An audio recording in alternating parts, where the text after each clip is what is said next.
We often think that success stories are all spotless and shiny, but mine was full of confusions, breakdowns, and comebacks. So here is my story of how I ended up at Ames after a roller coaster ride through MBBS. Hi, I'm Dr. Samiksha Goyal, All India rank 64 in INI CET, USMLE Step 1 passed, and a UCMS Delhi alumna.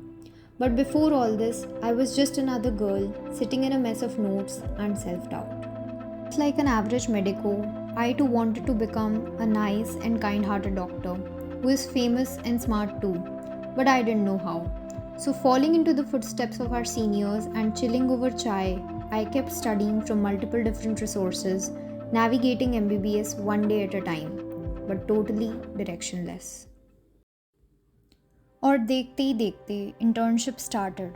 The dirty wards, the endless grind, being shouted at, the system hit me like a truck. और मैं डरने लगी. फिर देखा यहाँ तो चारों तरफ रेस लगी हुई है. फर्स्ट नहीं आओगे तो कोई पहचानेगा भी नहीं. मैं और डरने लगी. I started asking myself, why am I even here? Shouldn't I also settle abroad? The dream of becoming a well paid famous doctor in the US shined so bright that I decided to go for USMLE. When I shared my plans to my parents and friends, they thought, एक दो दिन का बुखार है इसका, फिर उतर जाएगा. But it did not. I was adamant. People told me that Emily requires a lot of CV building, research, and whatnot from the very start of MBBS. Even my juniors had cleared step 1, and here I was with zero credentials. They said I was too late, that I should drop this idea. पर वो कहते हैं ना, diamonds can form only under pressure, and this was that pressure for me, and I love taking up challenges. So I started working hard, studying, researching, gathering information, and applying for electives. I had zero connections in the US, no family, no friends. At first, I didn't even know what ECFMG meant. But I worked so hard and manifested so strong that in just 9 months, I passed USMLE Step 1 exam, had one research paper with me as the first author, participated in 4 national level case presentations and won first position in all of them, got my visa approved, got accepted at 4 universities in the US for clinical electives. Yes, I'm talking about hands-on electives and not simple observerships. Got accepted for a 2-year research position at the Mayo Clinic in USA. Worked for an NGO. Cleared the TOEFL exam and multiple different certifications. Completed tons and tons of paperwork. And most importantly, made hundreds of priceless connections with so many seniors, doctors, and alumni. All in just 9 months. And finally, I reached the States. Oh, it was a dream come true. I was living life to its fullest. Until I wasn't anymore. 2 months into my US life, I started realizing that life in US is so much more overrated and glorified than it is in reality. I have some health conditions which flared up pretty bad while I was there. I have stayed away from home throughout my MBBS, but I started feeling homesick for the very first time. I realized that even if work-life balance is better in the US, ease of living is way more in India. It wasn't that I had any trouble in making friends. In fact, I made so many friends whom I'll cherish for life. It wasn't that I lagged academically. In fact, I was able to answer almost all questions my attendings asked and was appreciated so much for my clinical skills and knowledge. I don't know how to explain this, but something felt incomplete. At first, I thought they're just temporary blues, but it persisted, growing bigger and bigger every day.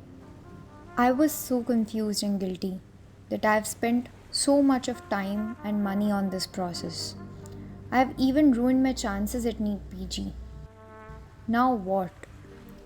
I was in a total mess, but mom and dad supported me so much. They told me to go with my gut and not with ki log kya kahenge. So I pivoted back to NEET, to India. But this transition wasn't easy either. Coming from a general category, competition was already sky high. And on top of that, I already was so late for the exam. Hadn't studied a single thing for NEET in the past 1.5 years, with 1 month of pending internship as well. Plus, the fear of people judging me. Even if the reality was that USA ने नहीं, मैंने USA को reject किया है, people thought the other way round. So basically, I was in a do or die situation, slightly terrified but super motivated. I just believed in me and the universe. I believed that कि अगर किसी चीज़ को सच्चे दिल से चाहो तो पूरी कायनात तुम्हें उसे मिलाने की कोशिश करती है.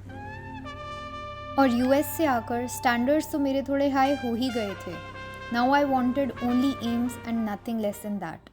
So just a week after I returned from the States, I wrote the November INI exam just to see where I stood in all this mess. My rank was 8,000 plus. And this was it. This day, I decided that I will do everything in my power to make it happen in the big INI, and I did in just 6 months. So friends, if you're watching this video, maybe you're also tired, confused or broken. But trust me, this is not the end. In fact, it is the beginning. It's okay to change your mind, it's okay to take detours, and it's perfectly fine to start all over again. Because you're not late. In fact, you're warming up for something awesome coming your way. And on this note, I end my today's chapter on inspiration. I hope you like my story, and I know a lot of you must be wondering that where is the journey from rank 8,000 to rank 64. Well, that is coming up next in my upcoming videos, so stay tuned for that. And until then, please like and subscribe to my channel. It is a small channel right now, but with your love and support, we can grow big and bold. So hit the like and subscribe button and keep me motivated so that I can keep you inspired.